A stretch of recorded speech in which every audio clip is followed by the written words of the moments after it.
le général Marcos Kamel vient d'annoncer que le président Laurent Gbagbo vient d'abandonner la marche du 11 octobre 2005 et laisse dans la main de Soro Guillaume et Titian Thiam.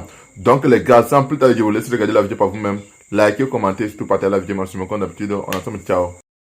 Ceci est une information de dernière minute qui vient de tomber de la résidence de l'ex-président Laurent Gbagbo. Il n'est pas concerné par la marche du 11. Il paraît que hier c'était très chaud chez lui à domicile. Parce que son avocat lui a informé que s'il y a des troubles au niveau de la marche, c'est lui qui risque de payer les pots cassés. Il a informé à tout son comité que lui, il n'est ni de près ni de loin concerné. Il n'a pas donné de mot d'ordre. Donc si eux, ils sont en train de travailler en accord avec Soro Kibafori Guillaume, en vue de pouvoir préparer un coup d'état, s'il y a des troubles, que eux-mêmes prennent le soin de l'assumer. Toujours selon les indiscrétions, il aurait même tenté de joindre le président Alassane Ouattara pour se dédouaner de cette marche du 11. Donc j'aimerais être clair. Jusqu'à l'heure où je parle, tout ce que j'ai dit s'est accompli. Que ce soit dans les manigances du Burkina et autres. Écrivez ce que je vous dis, le 11. Je dis ici le 11, vous ne verrez pas le président Laurent Gbagbo donner un mot d'ordre. Vous ne le verrez même pas faire une annonce. Parce qu'il dit qu'il ne se reconnaît pas. Vous vous rappelez en 2010, beaucoup de personnes faisaient des actions en disant c'est le président Laurent Gbagbo qui a dit. C'est le président Laurent Gbagbo qui a dit. Mais lui-même, est-ce qu'il a fait un mot d'ordre? Est-ce qu'il a fait un discours? Jusqu'à ce qu'on aille le prendre dans son bunker. C'est le même schéma qui est en train de se préparer. Il y a des gens qui sont autour de lui. C'est eux qui sont en contact avec le Burkina, qui sont en contact avec Soro Guillaume, qui veulent mettre en place le plan de guerre. Le président Laurent Gbagbo lui-même dit qu'il n'est ni de près, ni de loin concerné par la marche qui aura lieu le 11. Donc le jeune ou celui ou celle qui sortira le 11, faut pas aller dire j'ai marché pour Gbagbo. C'est à tes risques et périls. Sachez que vous sortez pour marcher pour Soro Kibafori Guillaume et le rebelle de, comme il s'appelle, Ibrahim Traoré. Gbagbo dit qu'il ne se sent pas concerné. Vous avez vu Tidiane Thiam fait communiquer. Il ne se sent pas concerné. C'est la raison pour laquelle la plupart des communiqués que vous voyez n'ont pas de signature. À bon entendeur, salut. C'est à vos risques et périls. Makoso, sache que la marche là, on s'en fout du président Laurent Gbagbo. C'est nous-mêmes qui avons dit qu'on ne veut plus. Voilà. Que ça rentre dans votre tête, hein, que vous partez arrêter qui que ce soit, ça ne va pas empêcher quelqu'un pour sortir. Et vous, mes frères, restez sereins. Même si quelque chose se passe, que tout le monde reste dans ses bottes. L'objectif là, c'est de ce qu'on connaît nous tous. Ils veulent, là, ils n'ont qu'à aller faire ce qu'ils veulent. Ils veulent tout faire pour nous faire taire. Mais là, nous, on s'en fout d'un homme politique. On parle de la Côte d'Ivoire, nous parler d'homme politique. Parce que remarquez bien, quand Makoso annonce quelque chose là, c'est que c'est ce qu'il prévoit de faire là. C'est ce que lui il vient annoncer d'avance. Sinon, c'est pas fait. Vous pensez que quoi même? Allez-y le prendre. Si c'est ce que vous envisagez, allez-y le prendre. Mais vous pensez que toucher ses cheveux, vous n'allez pas croire. Vous n'allez pas croire même. Toucher ses cheveux. Si un seul de ses cheveux est touché, vous n'allez pas croire. C'est une chose dans votre tête. Nous, on s'en fout de hommes politiques. Nous, là, on va marcher. Voilà. Je crois que c'est quand tu avais dit que Gbagbo dit qu'il n'a rien à voir dedans. C'est là, on s'en fout si Gbagbo n'a rien à voir dedans. Gbagbo a déjà fait son temps. Nous, là, on est encore jeunes. C'est nous qui décidons. Voilà. Prochainement, là, quand tu es en train de mettre pommade de lèvres roses sur ta bouche, là, il ne faut pas badigeonner partout. Il y a une manière de faire. Si tu ne sais pas, il faut demander. Ils vont t'expliquer. J'ai comme l'impression que toi, la produit de lèvres roses, là, tu badigeonnes aussi sur ta langue et puis ta gencive, là. Tout est devenu roulement. Makoso, sache que la marche, là, Là, nous sommes en pause à la station. On vient de finir sans pédo. On est en train de rentrer chez Abidjan dans le but de préparer la campagne de notre président qui va démarrer à partir de ce samedi. J'ai vu plusieurs personnes qui m'ont amené des messages pour dire Général Makoso, tu es un menteur. J'ai dit comment ça? Il dit vous avez dit tout à l'heure dans une de vos vidéos que selon les informations que vous avez reçues, à la résidence du président Laurent Gbagbo, il y a eu problème selon vos informations et que le président Laurent Gbagbo dit qu'il ne se sent pas concerné par la marche du 11. Ok.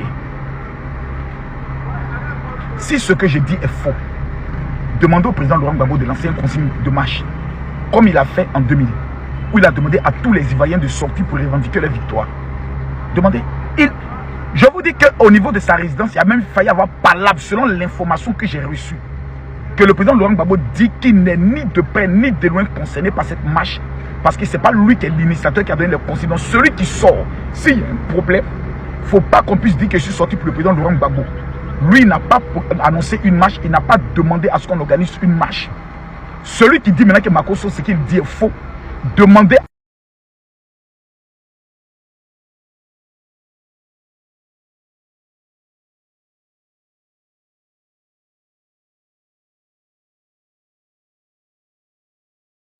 Makosso dit avoir les nouvelles du président Laurent Gbagbo. Ça me fait rire. Quand c'est comme ça, le procureur Budapest, il dit rien. Voilà, eux, ils ont le droit de faire ce qu'ils veulent, de mentir. Et puis ça va nulle part. D'abord, on va l'écouter. Et puis je reviens. Il dit le président Laurent Gbagbo se désengage de la marche du 11. On va l'écouter, puis je reviens. Hein? Ah, il y a quoi dedans?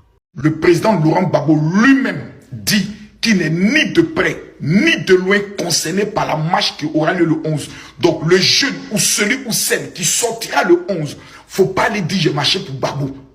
Ceci est une information de dernière minute qui vient de tomber de la résidence de l'ex-président Laurent Gbagbo.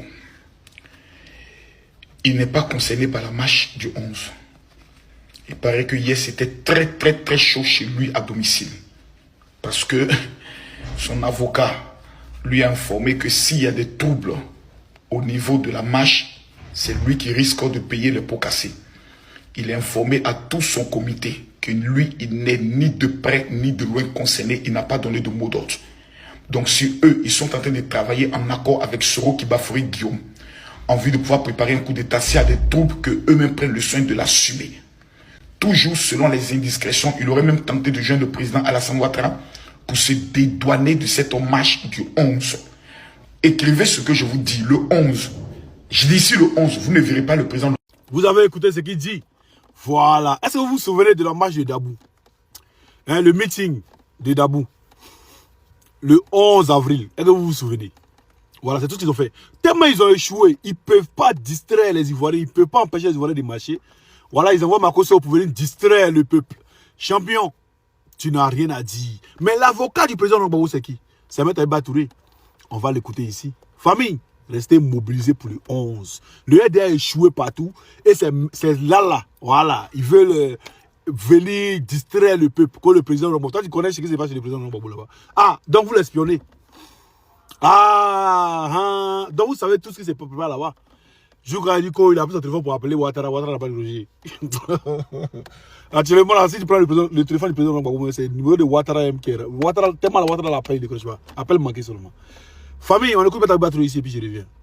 Ils veulent nous faire croire que tout est déjà joué, que le peuple n'a plus rien à dire, que les décisions sont prises, que c'est fini. Mais non, ce n'est pas fini. Tout ne fait que commencer. Tant que le peuple n'a pas parlé, rien n'est joué. Et le 11 octobre, le peuple va parler. Debout, dans la rue, en marchant, dignement. On ne va pas marcher pour casser. On ne va pas marcher pour brûler. On ne va pas marcher pour insulter. On va marcher pour défendre la Constitution, pour défendre nos droits, pour défendre la République. Il nous parle de décisions irrévocables. Il nous parle de justice. Il nous parle du Conseil constitutionnel. Mais écoutez bien Alassane Ouattara lui-même en 2000, lorsqu'il parlait de la Cour suprême. J'espère que la communauté internationale saisira cet élément de trucage et que par conséquent toutes les conclusions pourraient être tirées. Il serait inconcevable que les ressources des contribuables français, européens et autres soient utilisées pour essayer de conforter une mascarade et mettre en place une dictature de manière légale en Côte d'Ivoire. Et encore en 2011, lorsqu'il parlait du Conseil constitutionnel. Alors, ce qui se passe, c'est que voici un Conseil constitutionnel aux ordres. Cela n'est pas acceptable. Est-ce que ça veut dire pour autant, est-ce que ça veut dire... dit ni le droit, ce Conseil constitutionnel n'a dit ni le droit, ni la vérité.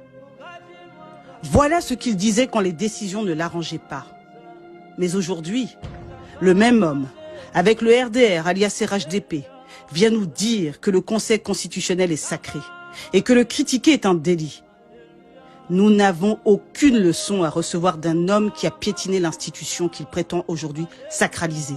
Nous n'avons de leçon à recevoir de personne, et surtout pas de ceux qui ont pris le pouvoir par la guerre, et qui aujourd'hui veulent interdire au peuple de marcher en paix pour défendre la Constitution. Pour le RDR devenu RHDP, une marche non autorisée est légale, à condition qu'elle serve à les applaudir. Mais si c'est le peuple qui marche pour contester ou réclamer ses droits, alors c'est tout de suite un trouble à l'ordre public. Les droits de l'homme? Non. Ce sont les droits du militant RHDP. Car dans leur logique, ces droits ne s'appliquent qu'à ceux qui les soutiennent. Pour tous les autres, c'est l'intimidation, la répression, la prison. Ils interdisent à l'opposition de marcher le 4 octobre, tout en s'autorisant à marcher le même jour. Quelle inconséquence! Quel mépris! Marcher n'est pas un crime, c'est un droit. Ce n'est pas une insurrection, c'est une liberté. Quand un peuple marche, ce n'est pas pour détruire, c'est pour se faire entendre. Et rien ne résiste à un peuple qui se lève, rien. L'article 20 de la Constitution dit que les libertés d'association, de réunion et de manifestation pacifiques sont garanties par la loi. On n'a rien inventé, c'est écrit noir sur blanc. C'est la loi, c'est notre loi. Et c'est pour cette loi qu'on va marcher. Le 11 octobre, ce n'est pas un jour de colère, c'est un jour de courage. Ce n'est pas un jour de violence, c'est le jour d'un peuple déterminé et en confiance. On ne marche pas contre quelqu'un, on marche pour la vérité, pour la dignité, pour la Côte d'Ivoire. Le 11 octobre, nous allons marcher pour le peuple, pour nous-mêmes, pour nos enfants. Ils veulent nous faire peur parce qu'ils ont peur. Alors ils interdisent, ils menacent, ils arrêtent à tout va, sans raison, sans loi. Mais qu'ils sachent une chose, la peur n'a jamais fait un pouvoir, elle l'a toujours défait. Ils veulent nous faire peur parce qu'ils savent que le peuple n'a plus peur. Car lorsque le peuple marche pour ses droits, aucun pouvoir illégitime ne tient. Le 11 octobre, on va marcher. Tchoko Tchoko, on va marcher. Pour nos droits, pour notre constitution, pour la Côte d'Ivoire. Voilà, vous avez écouté Maître Batouré. Donc soyez tous mobilisés. Le 11, on va au Carrefour, Hôtel Ivoire. On dit au Carrefour Saint-Jean, si je ne me trompe pas. Carrefour Hôtel Ivoire, jusqu'au Carrefour Sokossi. Ça, c'est l'itinéraire. Maintenant, s'il veut Grongron, on Grongron et puis on sait où ça va arriver, ça va arriver. Le même 11, en Italie, les Ivoiriens sortent. En France, à Paris, les Ivoiriens sortent. Aux États-Unis même, ils vont même devant l'ONU pour manifester. Et la semaine prochaine, le 18 encore, aux États-Unis, ils vont aller devant la Maison Blanche pour manifester. C'est de ça qu'il s'agit. Vous n'êtes pas seul. On n'est pas seul. On est ensemble, il paraît cette vidéo massivement, ce serait pas. Laissez Makosso faire truc. Lui, on l'a mis au défi. Il est mis au défi. Il n'a qu'à montrer le résultat d'autopsie de sa femme. Il ne va jamais montrer ça. Il a déjà sa femme. Lui, il le tient. On le tient comme un chien dans une laisse. Lui, il le tient. Il a déjà sa femme. Il le sait très bien. Makosso aussi, tu bandes, tu es garçon, fais un live et puis tu montes le truc de ta femme. Où tu publies ça. Envoie. Batradina assassin. Tu as Mougou et ta soeur, tu as Mougou et ta fille encore, t'as pas honte. Maudit là. Toi, faut pas t'inquiéter. Toi, faut pas t'inquiéter.